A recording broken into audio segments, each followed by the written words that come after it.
Hi hello నమస్తే. మనతో పాటు ఉన్నారు ఆయుర్వేద వైద్య నిపుణులు డాక్టర్ సుందర్ రాజా పెరుమాల్ గారు.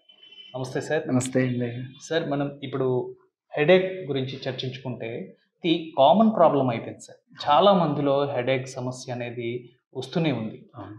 కొంతమందిలో తగ్గుతుంది, మరలా వస్తుంది. కొంతమందికి అయితే కంటిన్యూస్గా వస్తుంది. అది మన లైఫ్ స్టైల్ కానివ్వండి, స్ట్రెస్ వల్ల కానివ్వండి, హెడేక్ సమస్యతో చాలామంది సతమతమవుతున్నారని చెప్పాలి. అసలు ఈ హెడేక్ అనేది మనం ఎప్పుడు అంటే దాన్ని ఎప్పుడు సీరియస్గా తీసుకోవాలి, అంటే ఎప్పుడు డాక్టర్ని అప్రోచ్ అవ్వాలంటారు?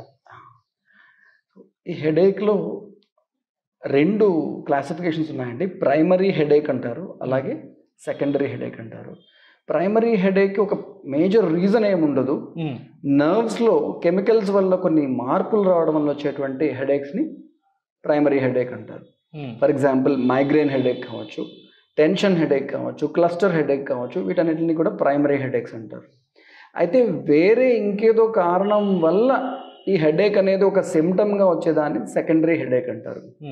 బ్రెయిన్లో ట్యూమర్ ఉండడం వల్ల కావచ్చు, హెడ్ ఇంజరీ అవ్వడం వల్ల కావచ్చు, సైనసైటిస్ వల్ల కావచ్చు, ఇలా బ్రెయిన్లో ఇన్ఫెక్షన్స్ వల్ల కావచ్చు, రకరకాల కారణాల వల్ల వచ్చేటువంటి ఈ సెకండరీ హెడేక్ని మనం సీరియస్గా తీసుకోవాలి. ఎందుకు అంటే ఒక ట్యాబ్లెట్ వేసుకుంటే తగ్గిపోయే హెడేక్ అయితే కాదు.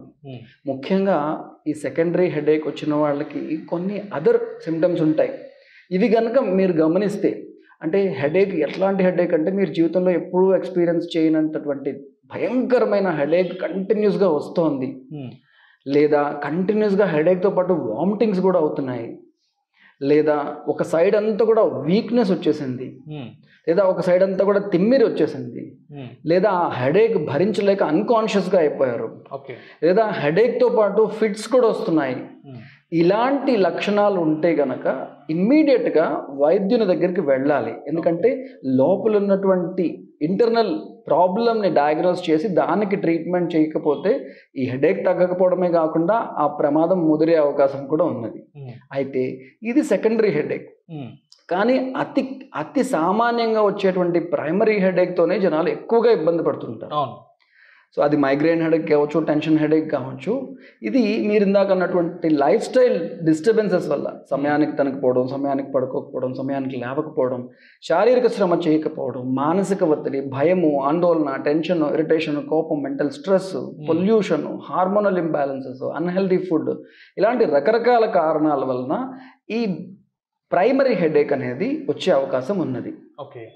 సో ఇట్లాంటి ప్రైమరీ హెడేక్ని మనం చాలా సులువుగా ట్రీట్ చేసుకోవచ్చు. At the same time life style modifications ద్వారా ఇటువంటి ప్రైమరీ హెడేక్ రాకుండా కూడా మనల్ని మనం కాపాడుకోవచ్చు.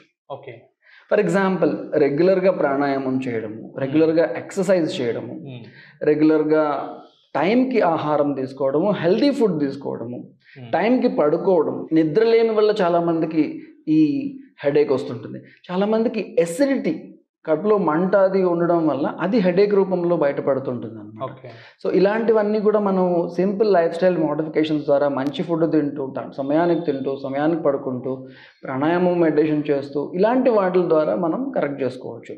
అయితే మైగ్రేన్ లాంటి సమస్యలు, దీన్నే ఆయుర్వేదంలో అర్ధావవేదకం అంటారు. ఒక సైడ్ వచ్చేటువంటి హెడేక్, సర్క్యులేషన్లో తేడా రావడం వల్ల వచ్చేటువంటి ఈ మైగ్రేన్ హెడేక్ లాంటిది ఉన్నప్పుడు దానికి ప్రత్యేకంగా మీ దగ్గరలో ఉన్నటువంటి ఆయుర్వేద వైద్యుని దగ్గరికి వెళ్ళి కొద్ది రోజుల పాటు పంచకర్మ చికిత్సలు చేస్తారు. వమనకర్మ నుండి నస్యకర్మ వరకు కొన్ని చికిత్సలు చేయడం ద్వారా మైగ్రేన్ హెడేక్ని కంప్లీట్గా క్యూర్ చేయవచ్చు అన్నమాట.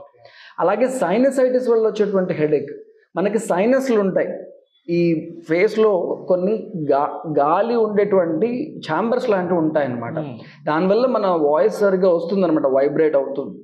అయితే ఈ గాలి ఉండేటువంటి ఛాంబర్స్లో కనుక ఇన్ఫెక్షన్ వచ్చి లోపల చాలా మ్యూకస్ వచ్చి బ్యాక్టీరియా, మైక్రోబ్స్ చేరాయి అనుకోండి, ఆ మైక్రోబ్స్ని చంపడానికి వైట్ బ్లడ్ సెల్స్ వచ్చి వాటి మీద అటాక్ చేస్తే సివియర్గా లోపల హీట్ ప్రొడ్యూస్ అవుతుంది. ఆ బ్యాక్టీరియాని మార్చేస్తాయి అన్నమాట వైట్ బ్లడ్ సెల్స్. అప్పుడు ఈ హీట్ ప్రొడ్యూస్ అయ్యి లోపలంతా కూడా పూత పూసినట్టుగా ఇన్ఫ్లమేషన్ వచ్చి అక్కడంతా కూడా స్వెల్లింగ్ వచ్చేస్తుంది. ఆ స్వెల్లింగ్ రావడం వల్ల సివియర్ హెడేక్ వస్తుంది అనమాట. అలా సైనసైటిస్ వల్ల వచ్చేటువంటి హెడేక్ని మనం చాలా సులువుగా సైనసైటిస్ని తగ్గించడం ద్వారా మనం హెడేక్ తగ్గించుకోవచ్చు అన్నమాట. ఇలా అది రీజన్ టెన్షన్ హెడేక్ అనుకోండి, ఆ టెన్షన్ తగ్గించుకునే ప్రయత్నం చేయాలి. ఇలా పర్టికులర్ కారణం ఏదైతే ఉందో దాన్ని మనం తెలుసుకుని దాన్ని ట్రీట్ చేయడం ద్వారా ఆ హెడేక్ని పూర్తిగా తగ్గించుకోవచ్చు. ఇక ట్యూమర్స్ వల్ల వచ్చే హెడేక్స్ కావచ్చు, కావచ్చు, హెడ్ ఇంజరీ వల్ల వచ్చేవచ్చు, ఇవన్నీ ఎమర్జెన్సీ కాబట్టి దానికి ఏవైతే ఆత్యేక చికిత్సలు ఉంటాయో దాన్ని మనము వైద్యుల సలహాలో చేసుకోవాలి. ఓకే. అయితే చాలామందికి జస్ట్ అలా కేవలం స్ట్రెస్ వల్ల, టెన్షన్ వల్ల హెడేక్ వస్తూ ఉంటుంది.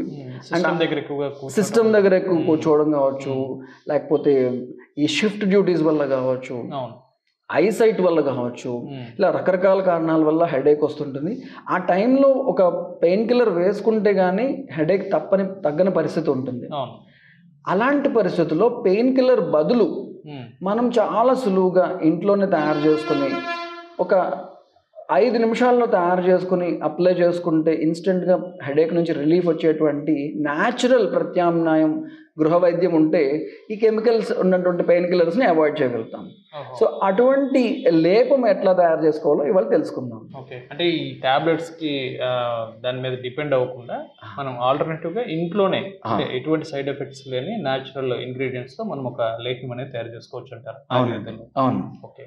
సో మా వ్యూవర్స్ కోసం దాని ప్రిపరేషన్ చూపిస్తారు. తప్పకుండా.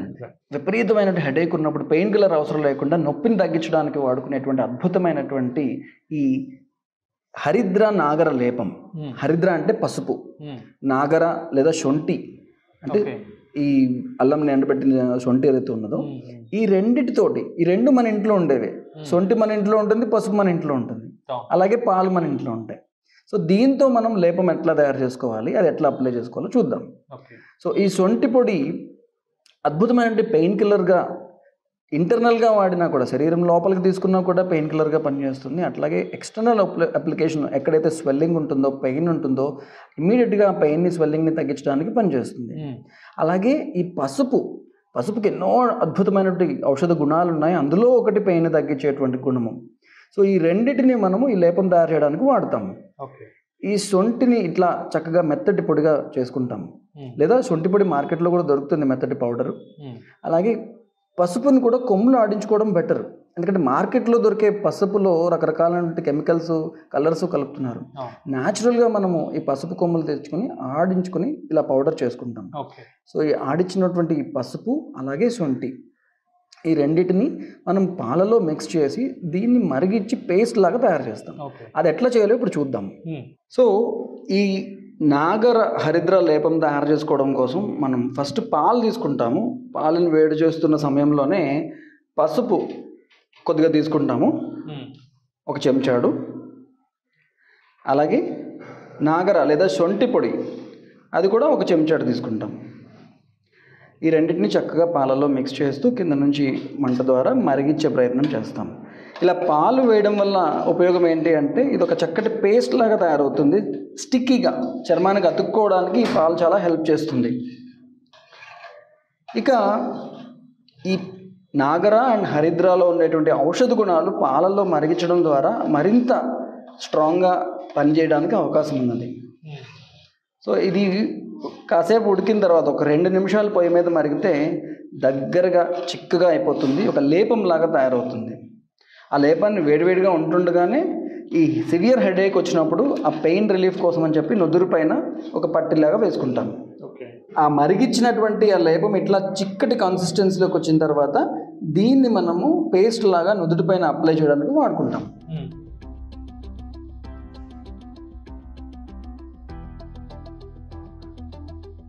మరీ పలుచగా కాకుండా మరీ దలసరిగా కాకుండా ఈ లేపాన్ని ఈ నుదురంతా కూడా మనం అప్లై చేస్తాం. ఒకవేళ తలలో నొప్పి ఉన్నా కూడా నుదిటి పైన వేసినటువంటి ఈ నాగర హరిద్ర లేపము తలంతా ఉన్నటువంటి సివియర్ హెడేక్ నుంచి ఇమ్మీడియట్గా రిలీఫ్ ఇస్తుంది.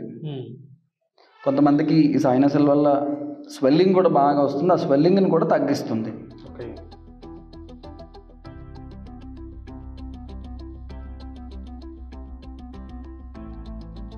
సరే, ఈ లేపాన్ని ఎంత టైం వరకు ఉంచాలి? సుమారు ఒక అరగంట సేపు కనుక ఈ లేపాన్ని ఉంచితే అప్పుడు నెమ్మదిగా అది ఎండిపోతుంది. ఎండిపోయిన తర్వాత గోరువెచ్చటి నీటితో కడిగి ఆ లేపాన్ని శుభ్రపరచుకోవచ్చు. ఓకే. సో ఎంత సివియర్ హెడేక్ అయినా అంటే ట్యాబ్లెట్స్ వైపు వెళ్ళకుండా ఆల్టర్నేటివ్గా బెస్ట్ మన లేపాన్ని అయితే మీరు సూచించారు. మీరు గృహ చికిత్సా విధానాలను కూడా చాలా చక్కగా వివరించారు sir. Thank you so much. నమస్తే.